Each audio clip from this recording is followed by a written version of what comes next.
recording. Yay. Oh, they even talked to me about it. I actually blankets on the guest bed last night, so sorry about the blanket bunching. All right, there we go. So how do we want to start today? Let's actually start standing and get all of our yayas out and everything, and then we'll come down to seated. Hey, Stacy, and do some breathing exercises. But right now, while we're standing, let's just shake it off a bit, because I have found every day around like 2 o'clock here in Baltimore in cold weather land, I get very sluggish, like I need to go take a nap or something. And I find if I just shake a little bit or jump up and down or bounce side to side or step on my feet really fast like that, whatever it is, it kind of shakes that feeling away. So if you need to get extra, feel free to jump in place. If you need just grounding and sort of support for the body, it's a wide-legged stance and just shaking everything down from the hips more than from the shoulders. And eventually, oh, very nice. You know the weirding way, don't you? All right, so eventually we'll take the feet to about mat's width distance. You don't actually have to be on a mat for this, but you know, gives you a sense of context. And we'll just start sort of shaking and bouncing side to side. So we're getting a little bit of an oblique warm up here, believe it or not. Twisting, it's very good for the oblique muscles in the abdomen. They're on the sides here. There's internal and external ones, and they help us go like this, amongst other things. They also help us go like that and that, but they do all sorts of good stuff. So it always helps to strengthen them by getting them supple first. For a little bit of gentle twisting, a little bit of gentle balancing. The weights. Want to lead us through some figure eight swimming? Sure. Oh, this is so good though. I just don't want to stop. We're gonna come to stillness, and you can keep your feet at about hips width distance. And we're going to just start first with making a figure eight with the hips. I'm going to take it from back to front, and then hey, look, my other hips to the back, and now I take that to the front. I'll show it from the side. And so we're making this figure eight with our hips. And you can start adding in, if you like, and this might even help, the motion of like a back stroke kind of a thing. So now we're getting our shoulders and arms involved in this as well.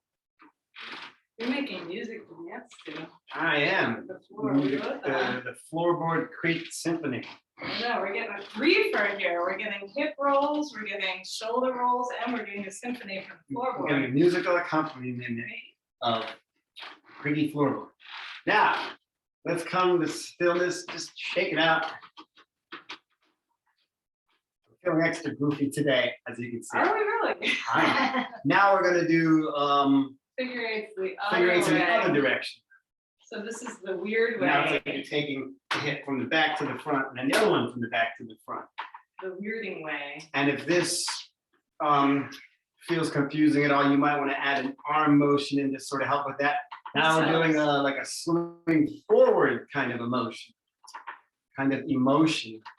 And technically, this is really a four-fer. So besides, obviously, the hip rolls and the shoulder rolls, which lubricate the hip joints and the shoulders, and the floor symphony, of course, we also have, if you see from behind here, my spine is kind of snaking side to side here. So I'm slowly starting to warm up the spine a little bit, getting it prepared for some actual strengthening practices, as well as sitting on the floor with a nice long spine. Alrighty, now you can just again come to stillness, shake it out. Maybe flail an arm while you're at it. Shake out the shoulders and legs. So I'll show you up close. This sort of arm flailing where my arm looks like a wet noodle. What I'm really doing is I'm taking my palm forward and back, but quickly. And what that's doing is releasing any tension in the shoulders, loosening up any tension in the arms. This is good, not just as a yoga practice, but as a life, everyday practice, especially if you're using your arms for work a lot. Yes, you can do that too, that's fine. And then let's do just a couple more standing things while we're here. Let's take the arms out into a T. Feet are about hips width distance or wider. That's fine, whatever you like. I'm gonna inhale and come to one side. Exhale, come back to standing. Inhale, go to the other side. Exhale, standing. Inhaling might be opposite of what you would think for this kind of side bending. Exhaling to standing. Inhaling, breathing long through the side of the body. Exhale, standing. So we'll just continue this at our own pace for a minute.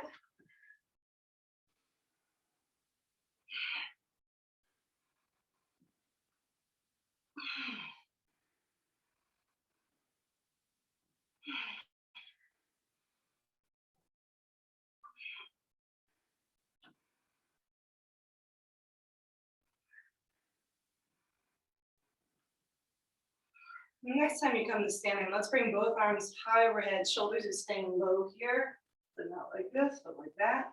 And from here, I'm gonna inhale and come over to my right. It can be your left, doesn't matter, we're doing both sides. So here I am reaching long. I'm trying to keep this side of my body long. So one thing I might do is take that right arm down my side and kind of almost push it into my right hip. So my hips are splaying off kind of towards the left. But the key here is that my body is in a long line. I'm not coming forward or going back. I'm staying centered, even though I'm very off center with this movement. When you're ready, we'll inhale that right arm back up to meet the left. Same thing on the other side, exhaling deeply. Inhale, come over to the left this time, reaching long. When you don't think you can reach any further to the left with the right arm, you can slide that left arm down your side, press into the left hip, come a little bit further over. So my feet are together here. You could have feet separate, that's fine too. Either way, you know it's good when you make that kind of noise. We'll inhale back up. And then I'm going to turn to the side. Arms come down. You don't have to turn to the side. I'm just doing it so you can see what I'm doing. I'm going to place my hands in my low back. Either palms facing up like this, or fingers facing up like this, palms against my low back, or fingers facing down like that. Either way. And just inhale the heart up. And then when I'm ready to exhale, I'm going to bend my knees and fold forward, sliding hands down the back of the legs. Keep the knees bent as much as you need to here for this very first forward fold. If you have spine issues like spinal stenosis, keep a strong bend in your knees so that you can put your hands on the ground and have the spine nice and long here. You don't want too much rounding there if your spine is actually injured. It's not injured, round all you like, but if it is injured, keep the knees bent. And then when you're ready, we'll bring the hands to the shins or the thighs if you have spinal stenosis, lumbar spinal stenosis. And we'll just roll all the way up to standing here. And now we can come down to seated, I think, right? Unless you want to do more of that stuff. What do you want to do? What are you behind? Let's do one more. You got more. I think we need to do another back bend just Okay. and with a forward fold. And that being said, if you do have lumbar spinal stenosis and you see us doing back bends, don't do that. Instead, just lift the heart up like this. You don't want to tweak any of that lumbar spine down here. If you do not have lumbar spinal stenosis, you can come back as far as you like, but don't worry, those of us with lumbar spinal stenosis, I have stuff for you later on. So just keep your heart open like this. You can take your hands down behind you like that.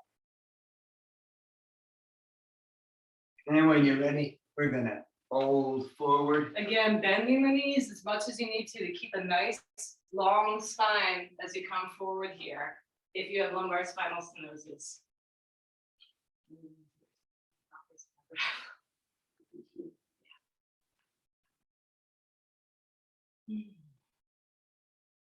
And then we'll just slowly roll back up to standing. If you have lumbar spinal stenosis, again, hands on the shins, then the thighs, then come up. You want to keep the spine long, but not extended like this. All right, shake it out. One last quick shake, and then we come down. Sure. All right, time to breathe. Hopefully you'll be able to see us all right. Maybe I'll move forward a little bit. I can Oh, it's at such a good spot though. point the thing down. Yeah, point it down, point it down. I think you can do it. There That's you go. perfect. See? Only a little bit of bed. And this we're in our guest room. There we go. That's nice. All right, great. So find a comfortable seat. That can be a seat either on a folded up blanket on the ground or on a block or something, or it can even be a seat on a chair. If you're sitting on a chair, and I would recommend it, it's uncomfortable to sit on the ground, do sit on a chair because you're going to get the benefits from this either way. If you sit on a chair, sit towards the front of it so that, as you can see here, I'm not seated like this. My spine is nice and long, but not, too long, just extended. So however your seat is, we are going to practice Kapalabhati breathing. That sound good? You want to do Kapalabhati? Yeah. Yeah, a little bit of clearing out for this evening. We do this breathing exercise almost every day. It's such a good one. So what it is a forceful exhale and a passive inhale in succession. So to show you from the side, my contrasting belly, because it's not purple, I'm going to exhale, drawing the belly in. Turn this way so you see me in the light. And then the inhale comes naturally. So to show you from the side here, it looks like this.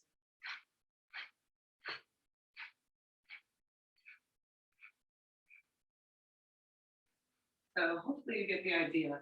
If you can't do it through your nose because your nose is real stopped up, maybe you have a cold, you can do it through the mouth, through a slightly open mouth, but it's best to do it through the nose. So if you need to blow your nose, keep a hanky nearby, something like that. We'll do a couple rounds of prana mudra first, just to kind of get ourselves into the whole pranayama mode. Pranayama are the breathing exercises, although technically this first one is a pranayama practice, but we'll get into more breathing exercises afterwards. So inhaling the arms out wide and up, leaning forward a little maybe. Exhale, push down and maybe round your spine a little bit, leaning back like a seated cat-cow. Inhaling, arms come out and up. Exhaling back, pushing down. You can let your hands rest on your knees here. And we'll inhale about 3/4 of the way to prepare for our first round of Kapalabhati. We'll do about 30 breaths or so. So take your time with this. Inhaling.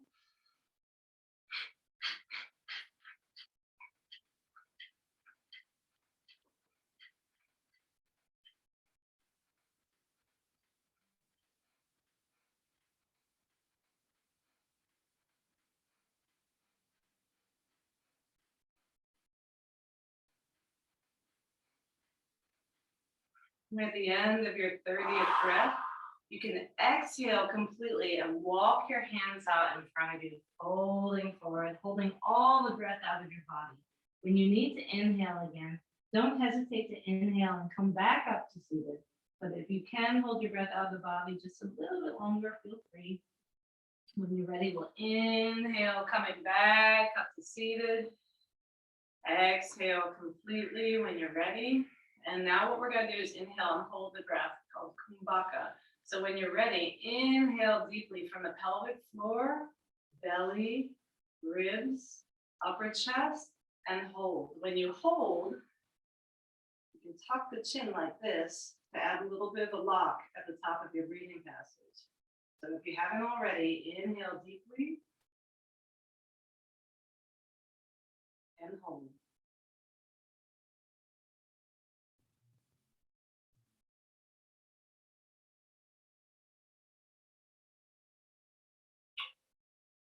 And when you're ready, lift the chin, exhale. You want to teach the other 2 rounds so I don't chit-chat the whole time? Sure. So let's just take 2 breaths to clear. You want to do some prana mudras? Sure, why not? Let's do Why not? prana Let's do mudras those while we're arms doing it. moving. Inhale, reach up. Exhale, pushing down. One more time. Inhale, reaching. Exhale, pushing down. Now we inhale about 3/4 of the way, and then we'll begin our second round.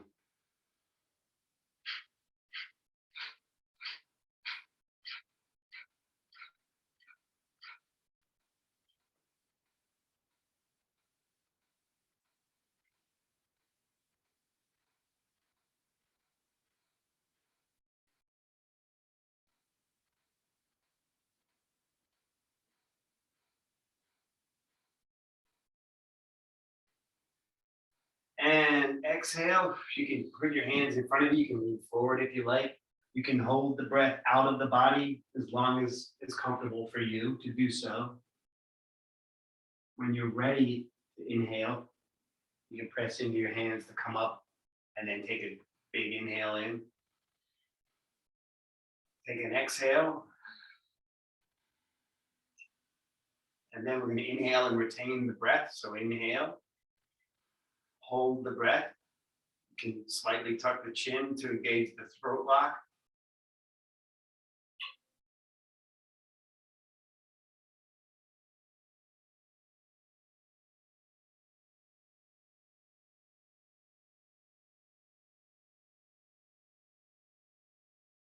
And whenever you need to come out of it, exhale. One thing I should say, if you tuck your chin to hold the breath in at the top of the inhale, don't forget to lift your chin when it's time to exhale so you can unlock that throat. Let's do a couple more rounds of prana moves. You're inhaling, reaching up. Exhale, pressing down. Inhale, reaching. Exhale, pressing down. We'll take another inhale about 3/4 of the way, and then we'll begin our third and final round of Kapalabhati breath.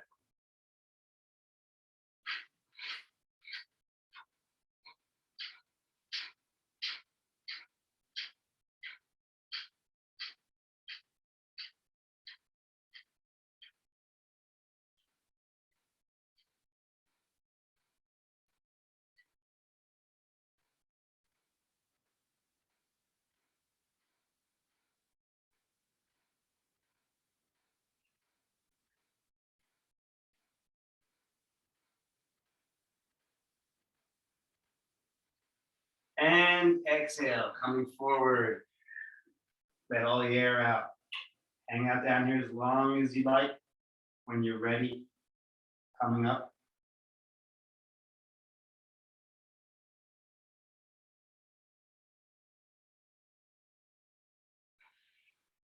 Can inhale to come up.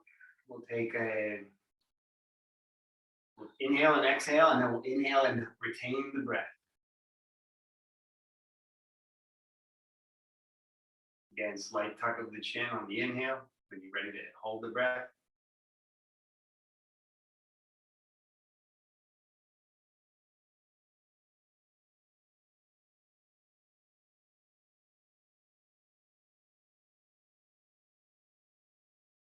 When you're ready to come out of it, you can lift the chin, exhale completely, and just breathe normally. Yay. If you find yourself getting lightheaded during any of these breathing practices, one thing you can do to kind of bring a little boost of oxygen to your body is 3 quick inhales through the nose, like you're sipping in air through the nose like this. And that will just give you that little bit of extra so that you aren't, blacking out, because we don't want that. So I'm going to come a little bit closer to demonstrate this next practice. It is called Nadi Shodhana. It is the cleaning of the nadis. The nadis are subtle channels of energy that work their way all through our bodies. They correspond a little bit to the lymphatic system in Western medicine. And the cool thing about Nadi Shodhana, we typically teach this class at the rec center with masks on, so we can't ever teach this practice when we're teaching with masks on because it involves touching the nose. So find a comfortable seat, whatever that is, either in a chair or seated cross-legged. And if you want, you can take your left hand, I know this might look like my right hand, and join the first finger and the thumb for Chin Mudra, is it palm face up for Chin Mudra? And then you let it rest palm face up on your knee. Like that. And then the right hand, you can either fold the first 2 fingers in like this, or you can leave them together like that. It almost looks like a Vulcan salute. It could be a Vulcan salute if you like. If you leave the fingers up, they rest on the center of the forehead. If you bring them in, they just rest against the meat of the thumb at the bottom of the hand there. So what we're gonna do is breathe through our nostrils one by one. And if it's uncomfortable for you to hold your hand like this while doing this, you can always use one finger and then the other of each hand. Just make sure not to have your shoulders up by your ears. So what I'm gonna do is I'm gonna bring my hand in front of my face like that, not right in front, but nearby. I'm gonna close off my right nostril with my right thumb and inhale deeply through my left nostril. Then I'm gonna close my left nostril, keeping my thumb on my right nostril. So I have my ring finger, ta-da, and my thumb, keeping my nostril shut and making you have this funny nasal sound to my speech. I'm gonna hold my breath here for a second. And then when I'm ready to breathe again, I'll take the thumb off and exhale out through the right nostril. So that's the basic principle of this. When you're ready, inhale through the right nostril. Close off the right, keeping the ring finger on the left. Hold your breath for a second. Then lift the ring finger off the left nostril, exhale through the left. That's one round. Because we have the time, let's do about 5 to 10. We'll just kind of see how we're feeling. So, and breathe at your own pace. I'll be counting my breaths as I do this. So if you want to breathe with me, you can. But if you're finding that it's too long for you or too short, feel free to change it as needed. So when you're ready, right thumb over right nostril. Inhale through left. Hold.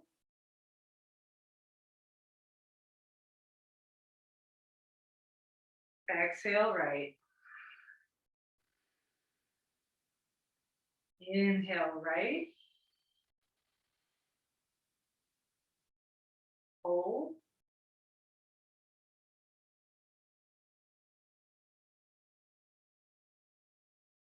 Exhale left.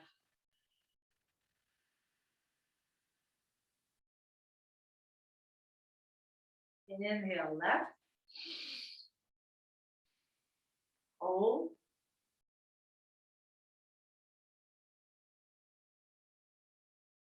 Exhale right.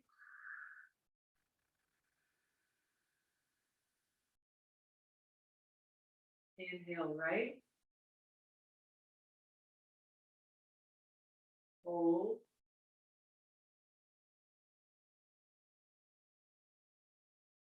Exhale left.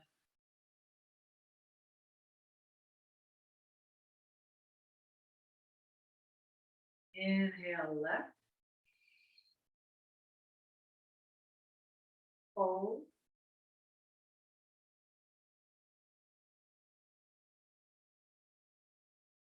Exhale right.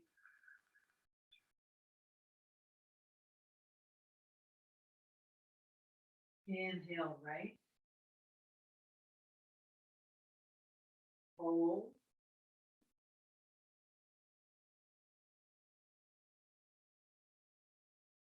Exhale left.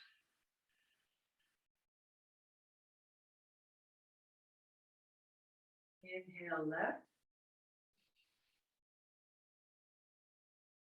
Hold.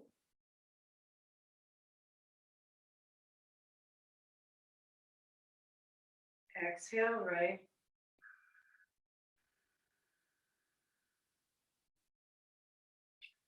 Inhale right. Hold.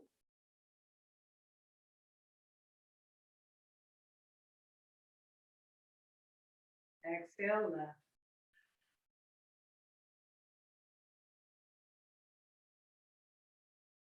Inhale left.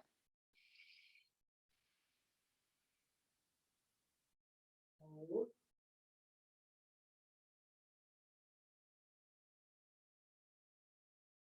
Exhale right.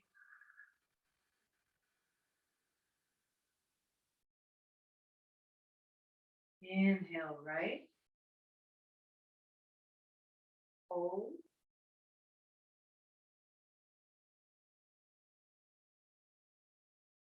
Exhale left.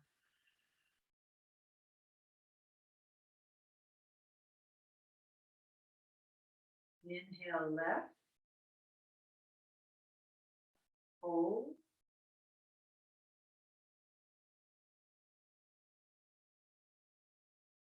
Exhale right.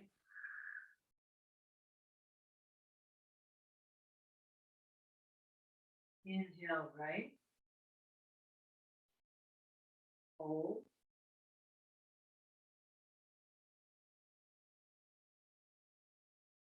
Exhale left.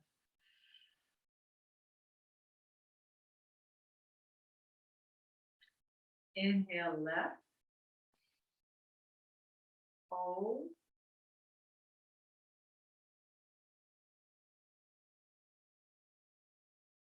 Exhale right.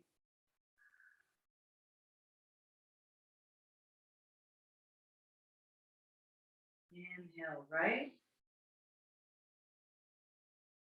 Hold.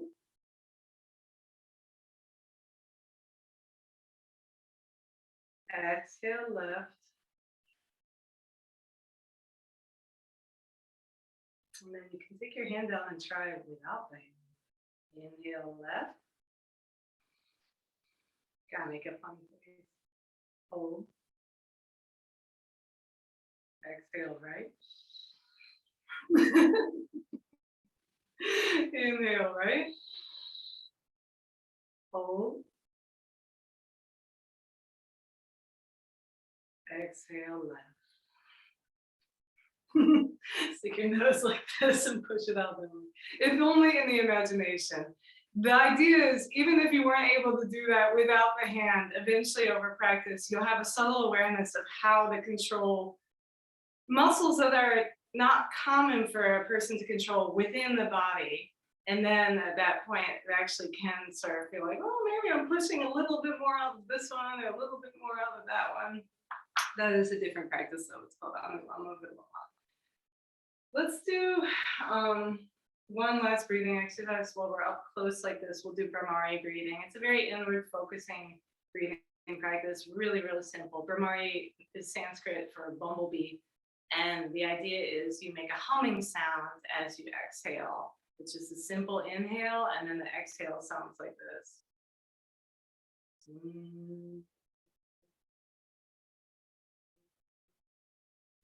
Because we were trained in some sort of semi-tantric lineage, we like to stack practices on top of themselves. So besides just this breathing practice, we'll do 3 rounds of it, and you can hum at different tones and see where the resonance is in different parts of the body. It might be that you hum at a very low tone, and it's all sort of in the pelvic floor area, or you hum at a high tone, and it feels like it's up here or even up here.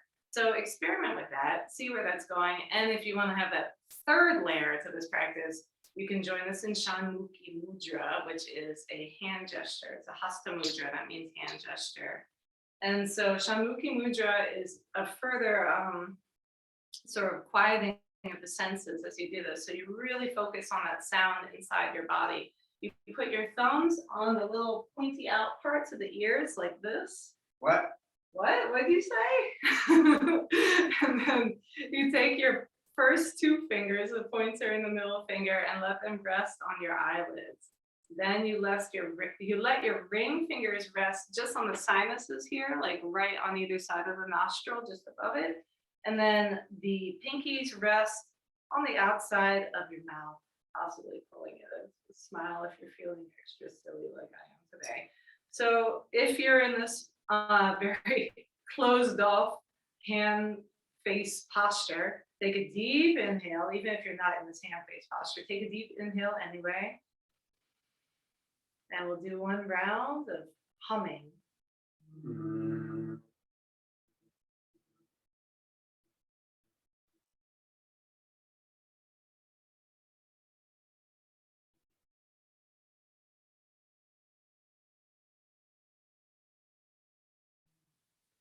When you're ready, inhale deeply. Exhale completely. We'll inhale again for a 2nd round of Brahmari. Maybe try to find a different tone on the exhale this time.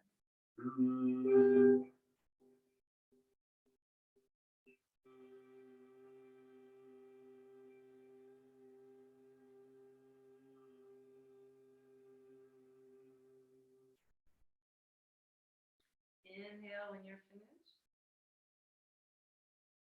Exhale.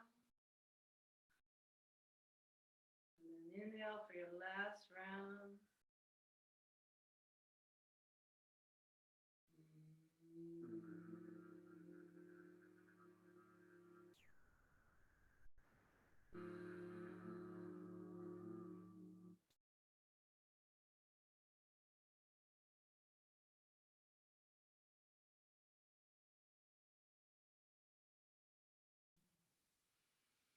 Inhaling deeply, you can take your hands down, let them rest palm face up on your knee.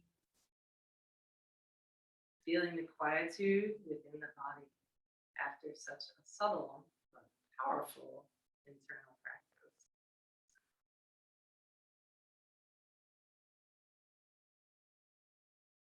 And now we will take it from the subtle back to the gross. It's not that gross. So coming back to your mat, if you're not on it, let's come to hands and knees. I've done a lot of research recently per request of a yogi friend who has lumbar spinal stenosis. So if I sound like a broken record because I keep emphasizing what's good for that and what's not good for that, please excuse me. So cat-cow. Ryan's not show our traditional cat-cow, which is inhaling, letting the belly come down, head comes up, tail comes up. Exhaling, grounding the spine, letting the chin come towards your chest, top of the head comes down, tail comes down. So this is a traditional cat-cow, and if you don't have any spinal issues, feel free to just get this thing going right away. If you have lumbar spinal stenosis, when you inhale, let the spine come to a flat back. Do not bring the belly down. You want to avoid any kind of flexing of the spine like this. You really want to keep this low back, long here. When you exhale, gently bring the belly up, coming into cat. Inhaling, spine comes straight. Exhaling, just rounding into cat. Inhaling. Exhale. We'll continue a few more rounds of this, and then Brian will take us into the jump roping stuff. Again, if you have lumbar spinal stenosis, do not bring your belly down for this. If you're rounding the belly, just come between flat and rounded. If you're curving around, like I'll show you like this, because I have a feeling that's what Brian's going to show us. So when you're ready, yes, the rest of us, we can just start to round the spine, get like a circular motion going.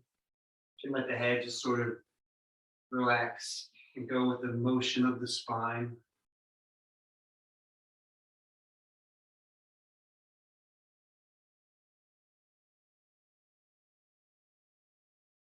And when you're ready, switch the direction that you're making that circle.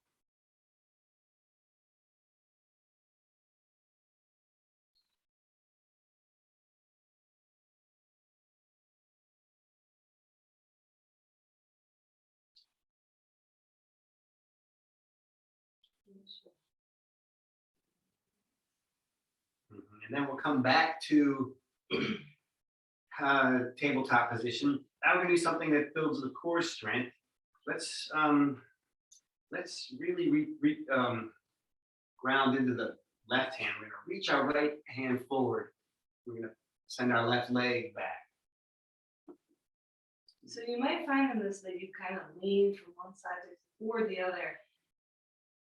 Try to see if you can keep yourself balanced here. So as much pressure is in the hand as it's in the leg.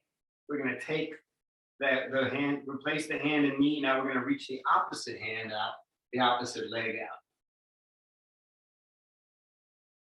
Just pausing for a few seconds here. And then replacing it. And we're just going to go back and forth, reaching opposite arm and leg. Pause for a second or two. Right, replace hand and knee. Reach the other hand and foot out.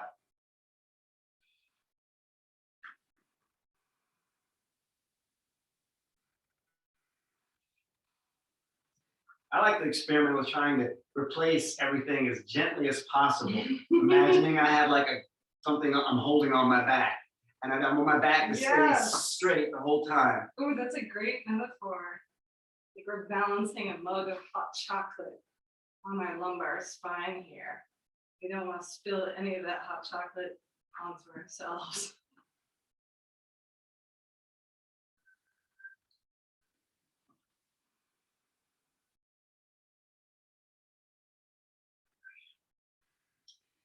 So the spine extends all the way up into the skull. The top of the spine is the cervical spine here. So if you find yourself doing this with your head up like this, try looking down at your hand to lengthen the cervical spine, to lengthen the neck as you do this practice.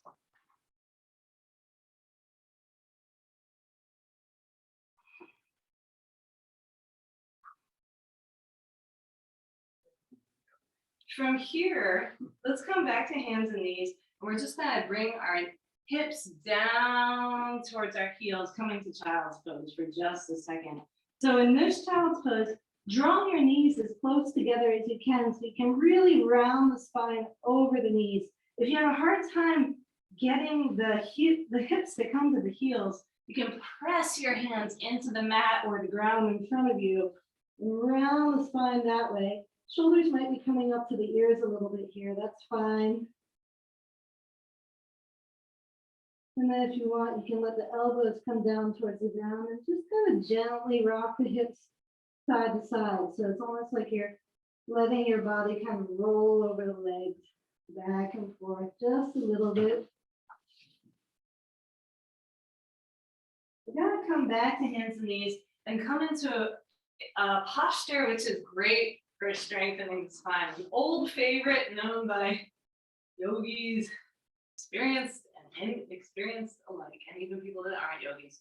We're gonna tuck the toes and come into plank.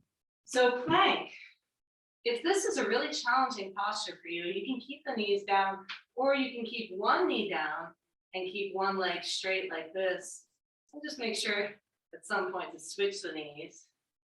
But if you're up, make sure to keep the spine nice and long. That's kind of the same if you're down too. Open the heart here. So no rounding of the upper back like this, but a real opening of the heart like this, drawing the shoulder blades together, keeping the chin tucked. We're gonna inhale deeply here. Exhale completely. Keep holding that plank. Don't worry, it's not our last chance to do this. And then when you're ready, we'll bring the knees down and again, hold ourselves back to child's pose. But this time, let's have the knees fairly wide. Toes are touching behind you. And then we'll come into child's pose this way. So this is actually a slight rounding of the lower back here, not the sort of mountain-like curve, but a slight hollowing out of the low back. If this is hard on your low back, just draw the knees together and round the low back of the legs that way. It's a different kind of stretch. Breathing deep.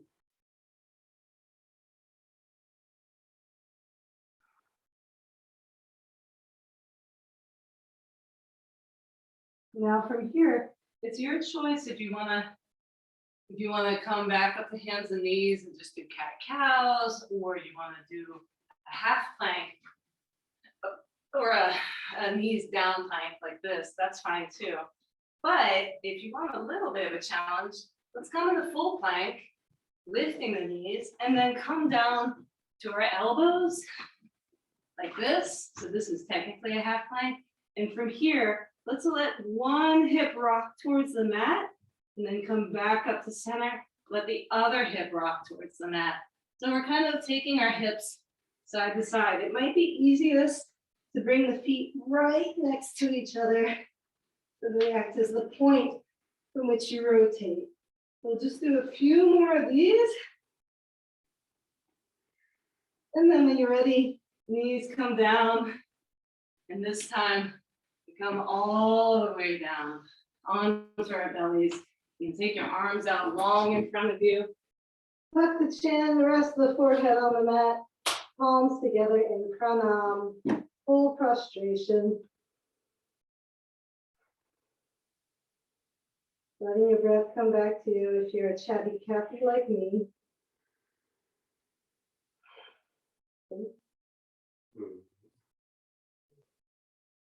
So when you're ready, we're gonna come up into Sphinx. So we're gonna put the elbows directly under the shoulders, and we want to, shoulder width. So you don't want to be like this. And the way we measure is if you can grab opposite elbows, that's shoulder width, and then forearms straight, palms flat on the floor. And then try to roll those shoulders down and back. So we're not like this, but we're taking those shoulders down and back, bringing that chest forward, getting a nice arch for the upper chest. And here's a little subtlety that I might recommend as well for everybody, but particularly for those with spinal stenosis. Tuck the tail. So instead of letting your tail come up in the air like this, you really want to kind of tuck the tailbone towards the ground. So you're lifting from the low abdomen basically, and using that lift to open the heart out wide. So really the curve is from the upper back, it's from the thoracic spine, from here upwards, as opposed to from the lumbar spine down here at the low back. While we're here, let's do a couple of side stretches by just gently looking to one side, like you're trying to look at your foot on that side. And then you can come back to center, turn to look to the other side, trying to look at your other foot. Nice long stretch for the side body. Maybe one more time on each side. All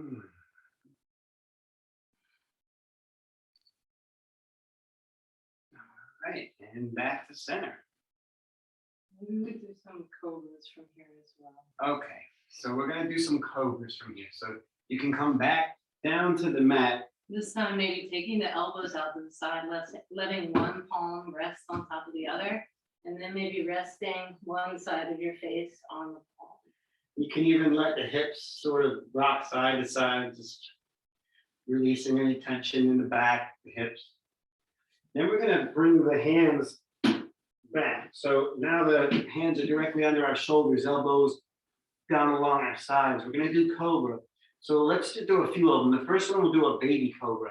What that means is we're gonna inhale, pressing into the hands, lifting the head, the upper body off of the mat. But a baby cobra is so low that you can lift your hands up and you're still up in this little cobra.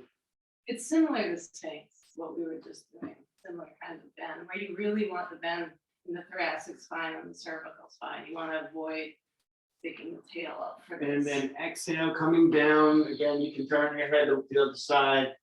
Let the hips shake it out. This time, let's actually bend the knees so that our shins are pointing straight up towards the ceiling. And just let the feet windshield wiper from side to side, back and forth, releasing any tension in the low back. And then we'll come back to cobra position. So hands under shoulders, elbows down the side of the body. We're going to inhale and peel up maybe halfway to what you think is your full cobra. So again, nice long neck here, relaxed shoulders down the back. And the one other thing that you can do to keep that tail tucking down here is press into the hands, like you're almost pushing them forward a little bit, and that will help you keep the tail tucked here. You also want to keep the glutes loose here, so no crunching of the gluteus maximus muscles, the butt muscles. Just sort of a loose tucking of the tail. And when you're ready, you can come down once again. Let the hips rock side to side. You can turn your head to the other side. And then we'll get ready for our third cobra, our tallest cobra yet. So again, hands under shoulders, inhale to press up, coming up as tall as is comfortable for you, trying to keep that arch in the upper back, in the upper chest, and not in the lower back. So the little pro tip here is actually walk your hands forward a little bit, because the further back there, the more you're going to want to pinch that lumbar spine. And even if you don't have spinal stenosis, nobody wants to pinch their lumbar spine. It's not nice. Lumbar spines hate that type of thing. So really the arch again is from the upper chest. The heart is opening up here, and maybe the chin is tucking. So my head comes back and then my chin tucks. Again, the tail is loose here. The glutes are relaxed. And then we're going to run out of time today. We had so much on the plate. And then when you're ready, exhale, falling down. And I know where to take us next. From here, lying on our belly, let's just turn all the way over onto our back, bending both knees to point up at the ceiling, soles of the feet flat on the ground. Let the arms come out into a T. And this time for our low back release, we're just gonna let the knees rock side to side.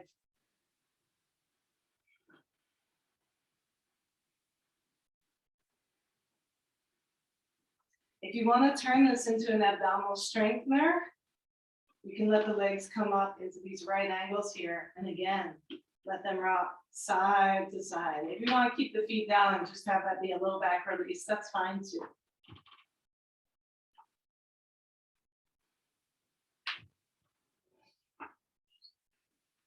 And then from here, on our backs, soles of the feet on the ground, knees bent, I'm going to give you two options. You can either do recline pigeon, which I'm going to demonstrate really quickly, or you can come around, lay on your belly again, and come into extended half pigeon on your front, and we'll show you that in a second. So for recline pigeon, let's take the right ankle, put it over the left knee. At this point, I'm going to lift my left foot off the ground, drawing my left knee in towards my chest. My right knee might be coming in towards my chest a little bit more, so I'm actually going to take my right hand and push my right knee away from my chest. Then I'm going to take my left hand, put it behind my left knee, and draw the left knee in as I push the right knee away, feeling a deep stretch in the back of the right hip. If you want to do pigeon on your front, we'll come to hands and knees, and we'll take that right foot towards the left hand, bring the right knee towards the right hand, straighten out that left leg behind you. You can look behind you to make sure that left leg is coming straight down from the left hip socket, and then we'll walk forward from here, getting a quite dramatic hip opener. Your choice. So we'll hang on here for a few more breaths. Breathing deeply, opening the hips either way that you're doing this, whether you're on your back or on your front.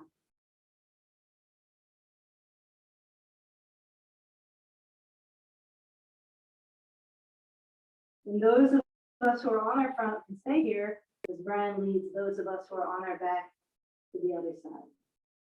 Okay? Thanks. Sorry.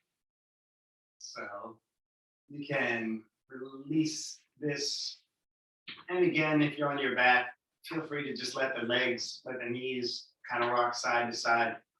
And then we're going to do that same thing again, but on the other side.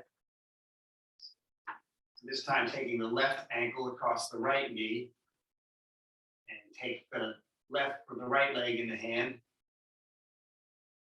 forming a figure 4 with the left leg crossing over the right leg.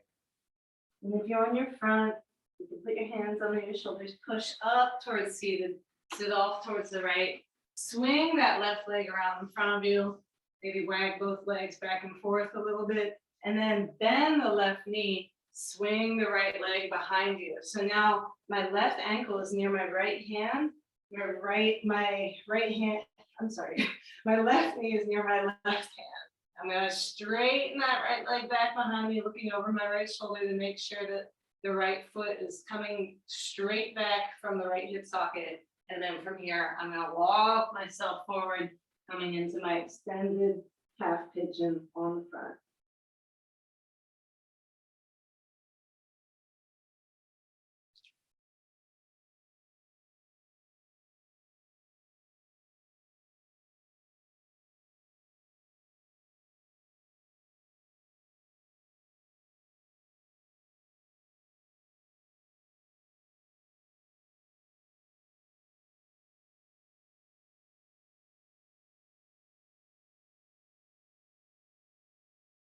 So no matter where you are,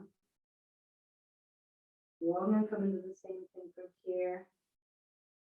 Baddha Konasana, down angle posture. For one deep hip opener for everybody before we come down into Shavasana. So if you're laying on your back, feel free to uncross the legs, roll off to one side or the other, so that you're laying on your side, and then push yourself up towards a seated position. You can draw the soles of the feet together, and the knees splay out to the side. If you're on your front, push into our hands, rock off to the left hip, Swing the right leg around. Again, let the legs kind of swing in front of you, maybe turning the toes back and forth. And then we'll join our friends in down angle posture. So drawing the soles of the feet together here and letting the hips fall out to the side. If you like support in this posture, you can take a couple blocks or large books or pillows and place them under your knees like this. I'll show from the side. But the main thing is not how close your feet are to your body, but how nice and tall your spine is here. So keeping the spine nice and long, then we'll start to gently fold forward. At some point you'll find in your forward fold, the spine might round a little bit. That is acceptable. Totally acceptable. And if you do have a block that you're practicing with, or a couple blocks, you can always place one right in front of you, or a book, or some kind of, not Ming Dynasty base, but some kind of solid, tall surface, and you can rest your head on that block, or that imitation Ming Dynasty base, or whatever it is that you've got.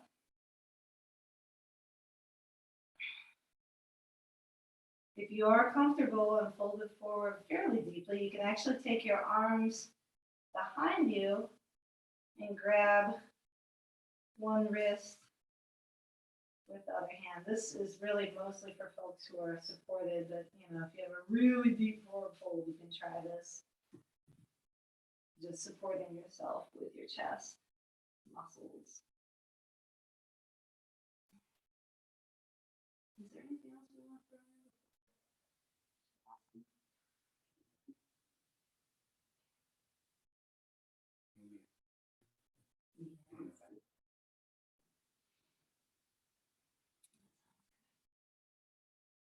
So when you're ready, we'll inhale back up to seated, and then you can hook your hands under your knees and gently close the knees. Place the hands behind you on the mat. Let the knees rock side to side. And we're gonna sneak in one last thing. I apologize if we go a little bit over today. But if you don't want to do this one last spinal twist, feel free to take your Shavasana now. So I'm gonna come all the way down onto my back and take my arms out into a T, straight out from my shoulders. I'm gonna draw my knees in towards my chest like this, and then bump my hips off to the right, just an inch or two, not very far. Then from here, I'm gonna let my knees fall together to the left. Now I'm sorry. I did it all backwards. Yes, you're doing the right thing. So my right shoulder might be coming off of the ground here. If that's the case, let's lift our left shoulder, kind of peel our upper body towards the left a little so you can bring your right shoulder down, left shoulder down. Both shoulders are resting on the mat, even if that means your knees have to come up a bit. You can rest your knees on a block if you like. And if you have a deeper version of this practice, like say the right leg is crossed over the left, feel free, feel free to take that. If you want a little extra torque, you can bend the left elbow, reach it around the outside of the right knee, and use that to help you bring that right shoulder towards the ground. And we'll look over our right shoulder towards our right hand.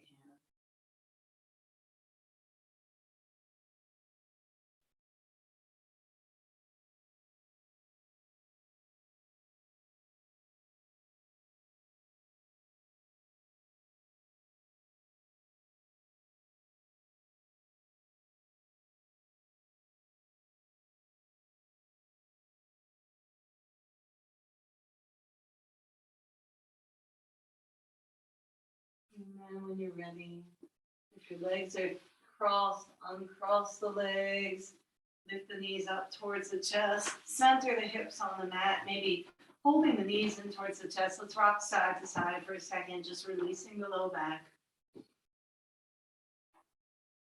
And then arms out into a T again. This time we'll bump the hips just an inch over to the left and let the knees fall together to the right. If your left shoulder is popping up off of the ground here, you lift the right shoulder a little bit, peeling the right ribs back onto the mat, Hopefully getting the left shoulder down onto the mat a little bit better. Looking over the left shoulder towards the left hand. And if you have any variations you like to take, like cross legs, feel free. Also feel free to let the legs rest on a block. That is totally fine. And I'm actually going to do that. Because like most people, one side is more open than the other for me. There we go.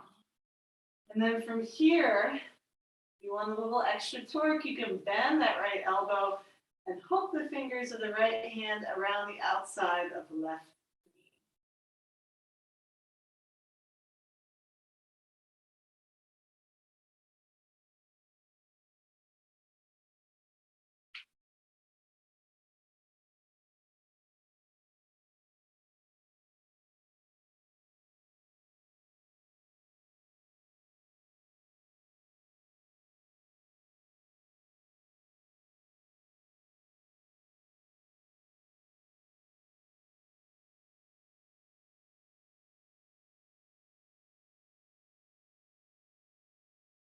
And then when you're ready, we'll unwind, come back onto our backs again. Again, bringing the knees in towards the chest, gently rocking side to side, and doing whatever you need to do to prepare for a nice Shavasana. So relaxation posture. Feel free to take the left leg towards the left corner of the mat, right leg towards the right corner of the mat. Right arm palm face up, about 8 to 10 inches away from the right hip. Left arm palm face up, 8 to 10 inches away from the left hip. We'll tuck the tail a little bit to lengthen the lumbar spine. Tuck the chin a little bit to lengthen the cervical spine. And then lift the heart an inch off the ground, tuck the shoulder blades together, and then let the heart come back down. If it is uncomfortable for you to lay on your back like this, if it is hard on your spine, if you have a folded up blanket, you can roll it up like this into a nice, wonderful roll. And you can put it beneath the knees like that. And that will give you a little bit less of a divot in the lumbar spine here. And the last thing, if you wear glasses like me, feel free to take them off and put them somewhere to the side where you know you won't roll over on them. From here, the breathing becomes loose, possibly shallow. Whole body breathing, whole body peaceful.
You can start to bring your awareness back to your body, back to the breathing. Feel free to deepen the breath. You can start to Wake up the body by moving the toes and fingers. You can roll the wrists and ankles. Turn the head side to side. You can get really long on the mat by bringing the feet together, pressing out through the heels. Interlace the fingers, press out through the palms towards the wall behind you. So pressing out through the heels, pressing out through the palms as you inhale and stretch really long on your mat. And when you're ready, you can exhale and bring the knees into the chest. Feel free to do any more rocking you want to do here or not.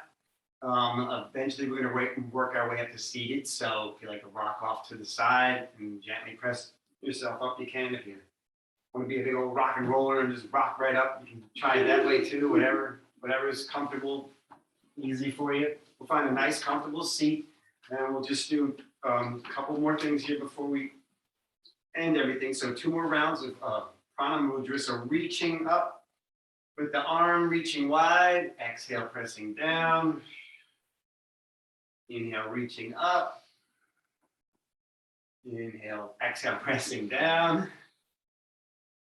Let's inhale, reach one more time. This time let the palms touch. Exhale the palms to heart center. And if you feel like joining us in making the sound Om, you can feel free. Deep breath.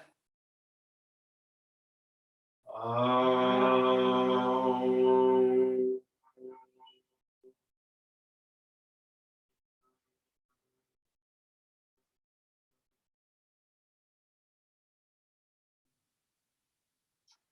Thank you for practicing with us today. The light in me sees and honors the light in you. Namaste. Thank you, everyone. Crawl forward. Thanks for coming. We'll be back next Tuesday. All right, there. And we have time to talk. And we have time to talk.